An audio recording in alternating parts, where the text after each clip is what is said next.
સ્વાગત છે। હું છું સુભદ્રા અસારી। હવે જોઈએ આજના મુખ્ય સમાચાર। માલપુરના મોરડુંગરી જલારામ બાપા ધામ ખાતે પૂનમ નિમિત્તે ભંડારો અને આરોગ્ય તપાસ કેમ્પ યોજાયો। અરવલ્લી જિલ્લાના માલપુર તાલુકાના મોરડુંગરી સ્થિત જલારામ બાપા ધામ ખાતે પૂનમના પાવન અવસરે ભવ્ય ભંડારા અને જમણવારનું આયોજન કરવામાં આવ્યું હતું। આ પ્રસંગે મોટી સંખ્યામાં શ્રદ્ધાળુઓ, સંતો, મહંતો તથા ભક્તજનો ઉપસ્થિત રહ્યા હતા।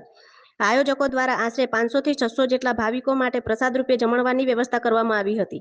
સાથે જ વિવિધ પ્રકારની આરોગ્ય તપાસ માટે નિઃશુલ્ક મેડિકલ કેમ્પનું પણ આયોજન કરવામાં આવ્યું હતું, જેમાં સ્થાનિક નાગરિકોએ આરોગ્ય ચકાસણીનો લાભ લીધો હતો। ધામ ખાતે આવનારા ભક્તજનો માટે ઠંડી છાશનું વિતરણ પણ કરવામાં આવી રહ્યું છે, જેના કારણે ઉનાળાની ગરમીમાં લોકોને રાહત મળી રહી છે।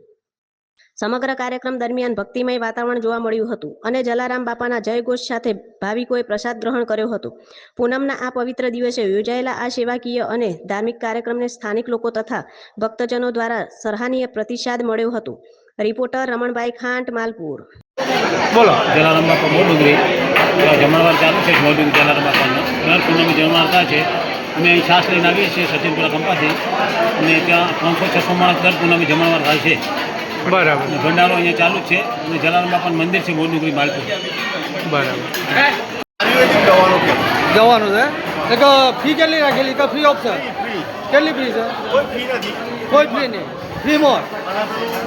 ફ્રીમાં સેવા કરવાની। દર દવાના પણ ચેકઅપ બાબા બધું ફ્રી। ઓકે।